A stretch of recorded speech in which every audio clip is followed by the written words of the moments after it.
तुमने खाना बना दिया? दरअसल मुझे काम था तो मैं खाना नहीं बना पाया। मैं सोचता था क्यों नहीं आज हम बाहर खाना खाने चल रहे।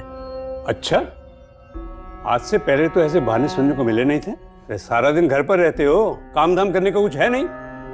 लगता नहीं आजकल साहबजादे कुछ ज्यादा बिजी रहने लगे हैं। अनन्या को भी अभिनव की बात कुछ हजम नहीं हुई, लेकिन अभी कुछ दिनों से अभिनव का बदला रूप देखकर अनन्या अभिनव से चिढ़ नहीं सकती थी, इसलिए अनन्या ने कहा, एक्चुअली दादाजी, मैं भी सोच रही थी कुछ दिनों से क्यों ना हम खाना खाने बाहर चले। अनन्या की इस हरकत से अभिनव को समझ आ गया कि वो उसकी मदद कर रही है। अभिनव का दिल गार्डन गार्डन हो गया। अभिनव, ये सब क्या चल रहा है? रिस्पॉन्सिबिलिटी भी कोई चीज होती है। तुम हमेशा से खाना बनाते हो, आजकल तुम्हें क्या हो गया है? और ये एक्सक्यूजेस देना बंद करो। ठीक है। परसों सनी भैया का बर्थडे है, 2 दिन के अंदर उनके लिए एक अच्छा गिफ्ट लाना है, सस्ता सामान नहीं, और 1000 बार सोच लेना खरीदने से पहले, नहीं तो हमेशा की तरह मुझे एम्बैरेस होना पड़ेगा। रंगरेज रेस्टोरेंट, सनी सिंह के जन्मदिन वाला दिन। अभिनव, अनन्या, हरदेव सभी वेन्यू पर अलग अलग पहुंचने वाले थे क्योंकि सभी को सनी के लिए तोहफे लेने थे। समय देख रही हो? अभिनव अभी तक नहीं आया था और अनन्या उसी का इंतजार कर रही थी। अभिनव ने अनन्या से प्रॉमिस किया था कि इस बार वो भी गिफ्ट देगा, वो सबसे हटके होगा, लेकिन उसके बाद भी अनन्या के दिल में एक खलबली मची हुई थी। जब अनन्या ने देखा कि अभिनव अपने हाथ में ऑर्डिनरी लकड़ी का बॉक्स हाथ में लेकर वहां पहुंच गया है तो उसके चेहरे पर 12 बज गए।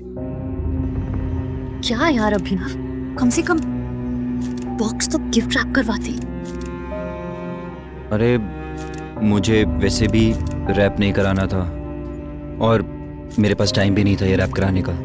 खैर छोड़िए ना, क्या फर्क पड़ता है कि ये बॉक्स कैसा है, बॉक्स के अंदर सामान क्या है, वो मैटर करता है ना। अब जब सभी लोग भैया को गिफ्ट देने लगे तब इस बॉक्स को उन गिफ्ट्स के साथ रख देना। इस बार मुझे कोई ड्रामा नहीं चाहिए, थक गई हूँ मैं। ठीक है, जैसे तुम बोलो। सनी सिंह का वफादार दोस्त चिराग ये सब देख रहा था और अभिनव को जलील करने का ये सुनहरा मौका वो अपने हाथ से नहीं जाने देना चाहता था। अब ये फटीचर भी पार्टीज में आएंगे। चिराग, अभिनव मेरा पति है, खबरदार अगर उसे नीचा दिखाया तो। लोग, अनन्या, मैं तुम्हारी फीलिंग्स को हर्ट नहीं करना चाहता, पर इस फटीचर को पता भी तो होना चाहिए कि इसकी शादी एक करोड़पति लड़की से हुई है।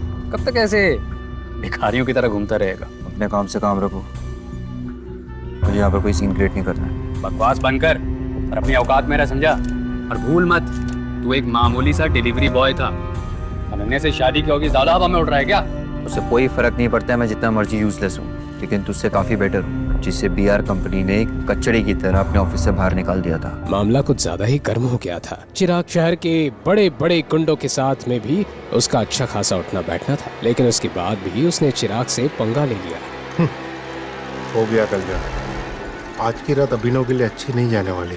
ऐसा ही होना चाहिए था इसके साथ। सिंह खानदान के लोग अभिनव को मार खाता हुआ देखना चाहते थे। जैसे ही चिराग ने मुक्का मारने के लिए अपना हाथ अभिनव की ओर बढ़ाया, वैसे ही अभिनव ने तुरंत ही उसका हाथ पकड़ लिया और कड़क अंदाज में बोला, क्या तू अभी भी मुझे मारना चाहता है? जैसे ही चिराग के मुंह से शोले फिल्म का ये पुराना डायलॉग आया, अभिनव ने उसका हाथ इतनी जोर से ट्विस्ट किया कि चिराग की हालत खराब हो गई और वो चीखने लगा। मुझसे बहुत नफरत है ना, घिन आती है मुझसे। तो मेरा हाथ तुझे लगेगा तो खुद से भी घिन आएगी। अपनी ताकत का ऐसा अंजाम देखकर अभिनव खुद चौंक गया था। इतनी ताकत अचानक उसमें कैसे आई? कहीं ये अकरम से मिली कैप्सूल का कमाल था? दूसरी तरफ चिराग दर्द से छटपटाते हुए जमीन पर पड़ा था। तुम अपने आप को समझते क्या हो? आज सनी का जन्मदिन है, खुशियां मनाने का दिन। अभिनव भी हरदेव को गुस्से से घूरे जा रहा था। अगर आज मैंने तुझे जान से नहीं मार दिया ना, तो मेरा नाम चिराग ओबरॉय नहीं।